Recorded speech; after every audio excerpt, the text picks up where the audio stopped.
Bonjour, bienvenue sur cette deuxième vidéo qui va prendre un peu de temps pour expliquer les différentes questions de l'exercice que vous aviez à faire pour mardi dernier. On va rentrer tout de suite dans le vif du sujet. Normalement, vous avez lu toutes les questions. Il faudrait commencer par lire toutes les questions. Ça, c'est la première étape quand on fait un exercice. Je ne vais pas le faire pour que la vidéo ne soit pas trop longue. Mais on prend le temps de lire d'abord toutes les questions. Première question, à l'aide du tableau de mesure, donnez un titre à ce graphique. Alors, à l'aide du tableau de mesure, le tableau de mesure, il est sur cette page. J'ai le coût global d'utilisation et j'ai le temps d'utilisation. Je retrouve ces termes-là sur le graphique. Donc, en ordonnée et en abscisse. Le choix de couleur que j'ai fait n'est pas innocent, vous allez voir pourquoi. Donc, c'est un graphique représentant quoi?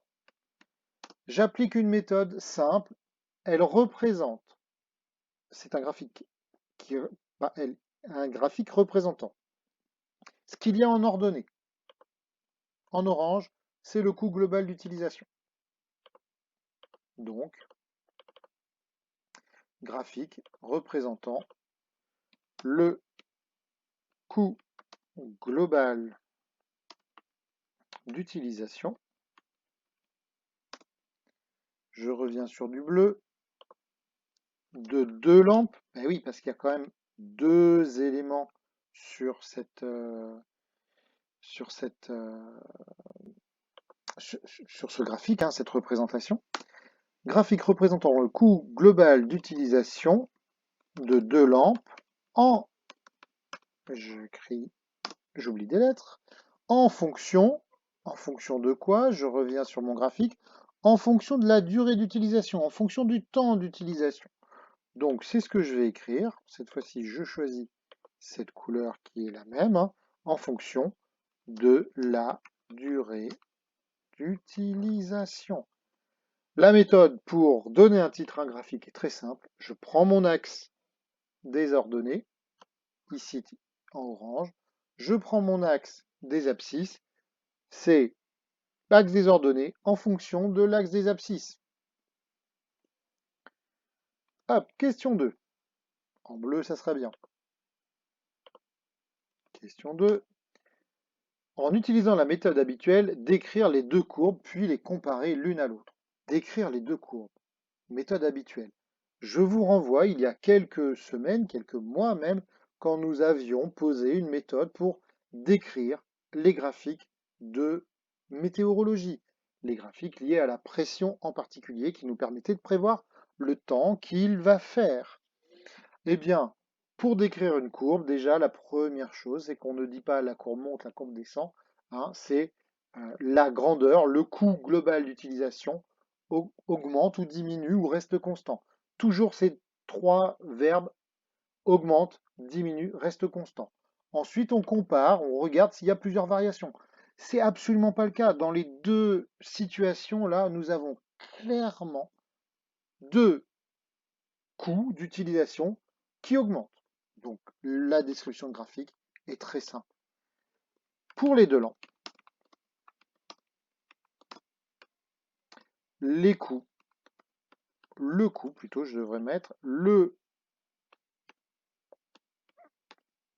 coût, voilà, je vais y arriver, le coût global d'utilisation augmente en permanence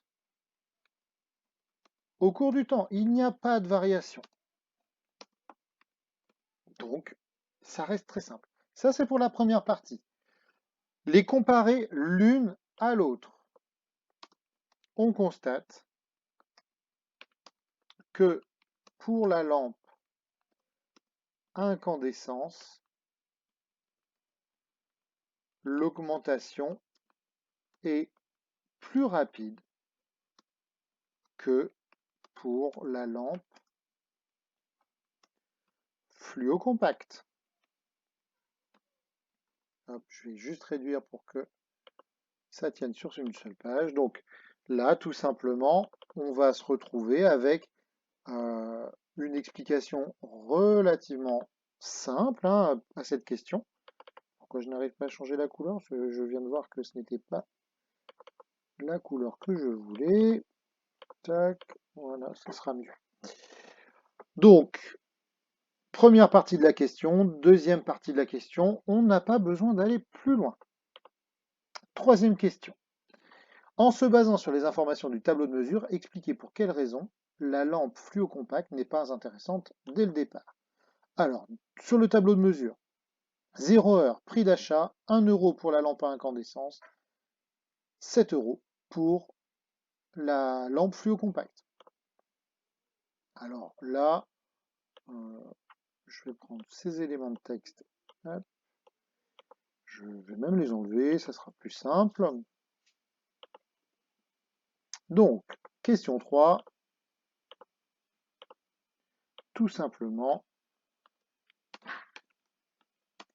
hop, au départ, la lampe fluocompacte est 7 fois plus chère que la lampe à incandescence. Tout simplement, on a une lampe qui est 7 fois plus chère. Donc, évidemment, elle n'est pas avantageuse si on regarde juste ce critère-là, le prix d'achat. 7 euros au lieu d'1. Déterminer la durée d'utilisation nécessaire pour que la lampe devienne financièrement plus intéressante. Donc, qu'est-ce que ça veut dire financièrement plus intéressant? Elle coûte moins cher. Eh bien, à quel moment on a des coûts qui sont identiques? À quel moment la courbe verte passe-t-elle en dessous de la courbe rouge? On voit que c'est à peu près à 1000 heures. Le graphique indique que c'est à 1000 heures que la lampe fluocompacte est intéressante, devient plus intéressante. Ok, je prends maintenant la question 5. Si la lampe grille au bout de 900 heures d'utilisation, pour quelles raisons n'ont-ils pas fait une bonne affaire? Eh bien, si c'est au bout de 900 heures, la lampe fluocompacte aura été plus chère. Donc, généralement, vous aviez des réponses qui étaient tout à fait correctes dans les documents que j'ai reçus. La lampe fluocompacte, hein, je vais mettre juste FC parce que sinon vous me voyez écrire, ça prend du temps. La lampe fluocompacte est plus chère en coût d'utilisation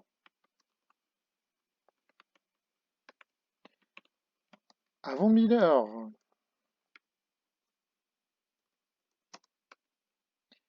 Si elle grille à 900 heures, cela n'aura pas été une bonne affaire.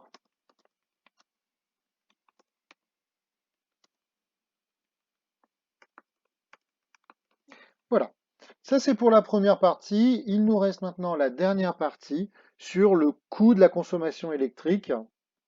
On vous donnait 13 centimes d'euros, donc convertir un montant, donc 13 centimes. Ah, je suis resté en mode 13 centimes. Hein. Ça, généralement, vous l'avez, ça fait 0,13 euros. La question petit b. La lampe a une puissance nominale de 60 watts, P égale 60 watts. Tiens, là, je vais me doter tout de suite mes informations. Je sais que c'est une puissance, donc j'écris bien P pour puissance. À l'aide de la formule du cours, rédigez un calcul détaillé déterminant combien de kilowattheures ont été consommés en 1000 heures. Donc j'ai 1000 heures d'utilisation. Donc c'est une durée, c'est un temps, on est d'accord? Ok, la formule du cours, énergie égale puissance fois temps.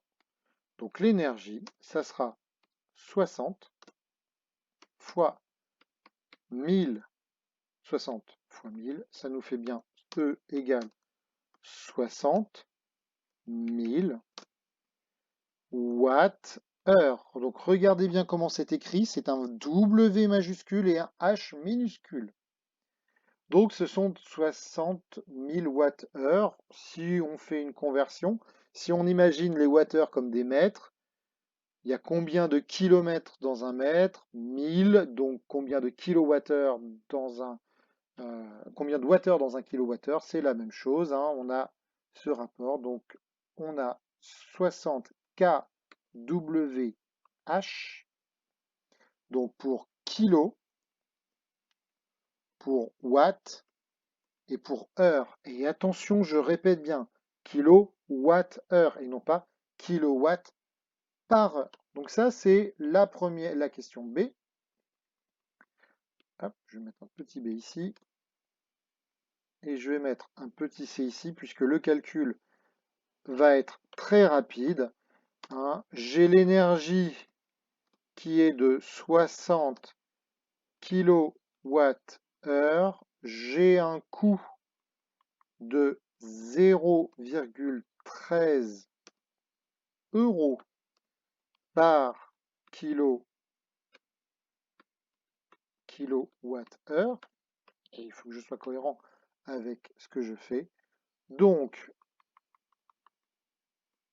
E fois, alors, pardon, on va mettre 60 plutôt fois 0,13. Eh bien, ça nous fait 7,8 euros. Donc là, on a bien retrouvé les 7,8 euros en multipliant 60 par 0,13. Chaque kilowattheure coûte 13 centimes d'euros.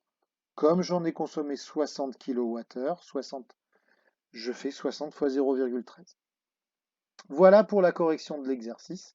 Vous avez maintenant l'ensemble des informations et des corrections des différentes activités. Vous regardez bien dans GPI, vous allez avoir une activité à traiter. Donc cette activité, c'est l'activité autour des choix. Choisir un appareil électrique. Donc vous avez un document dans lequel on va vous demander de choisir un appareil électrique. Je vous souhaite une bonne journée et prenez bien soin de vous. À très bientôt.